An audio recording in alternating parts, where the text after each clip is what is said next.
Hello guys, welcome to our channel Netcast on Web Tech Zone. In this video tutorial, we are going to learn how to make Google Slide public. Okay, so you can make the Google Slide public, or you can make the Google Slide viewable for everyone. So how you can do this, I'll show you. So first,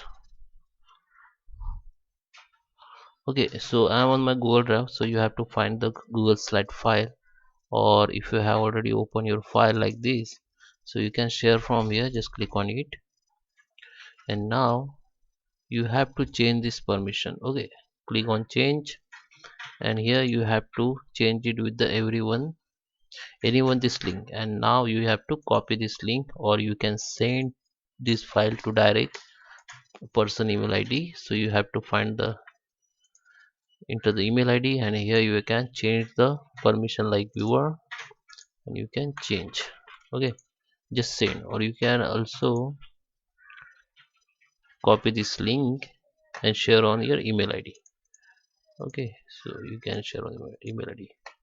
If you have files on Google Drive which is not opened, so just find the Google Slide file, and you can share. Click on right on it, go to the share, and same option will become. Now you have to change the permission option from here.